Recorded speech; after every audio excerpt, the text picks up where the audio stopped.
देखो ना गाइस, देखो ना काय लाइक नहीं करोगे ना मत करो, लाईक नाही करू मत करू. सकाळी बंड्याचा कॉल आला आणि म्हणला चल म्हैसाळा जायचंय. म्हैसाळ यासाठी गेलो की बंड्याचं केस आणि दाढी करायचं होतं. तिथनं आवरून सगळं आम्ही आणि बंड्या कुठे निघालो सांगा घराकडे. घरात जाऊन पहिल्यांदा की नाही तोंड आणि हातपाय धुवून घेतलो.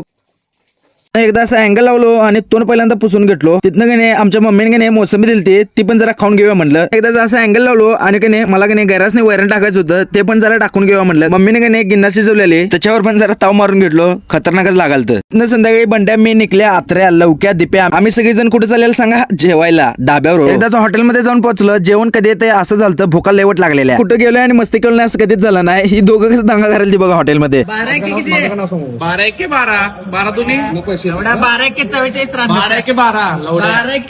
12 एकामेकाला शिव्याचा धुमडा पाडायला ती कसं आहे दुसरे म्हणल्यावर तेवढं चालतंय काय विषय नाही. मी म्हणलं 2 डझन केळ घ्या करत शांत बसा. थंड नियोजन आणि घंटे कार्यक्रम लाईक करा फॉलो करा आणि कमेंट करा मित्रांनो. दोघेही रस्सा कसं प्याल ते बघा डायरेक्ट तोंडच वाटेत बुडवलेले. हो आपला काय सुट्टीच देणं होता. भाऊ म्हणाल तर आपण साप आहे. हे आपला छोटा पॅकेट बडा धमाका. थंड नियोजन आणि घंट कार्यक्रम पर्यंत इकडे सगळी रस्त्यावर धनका द्याल ती. पर्यंत इकडे ताटा पण लगेच आलेत बघा. ताट बघितलं तोंडाला पाणी सुटलेलं. कधी एकदा काय नसं झालं. जेवणाचं ताट बघून कसं म्हणाल बघा. ही दोघं काय लयच खुश होती कारण आज कधी चिकन वर ताव मारणार होते म्हणताना असं कराल. चला मित्रांनो तुमच्या भावाला जाता जाता लाईक करा फॉलो करा आणि कमेंट करा. घंट कार्यक्रम संपला विषय. नियोजन घंट कार्यक्रम.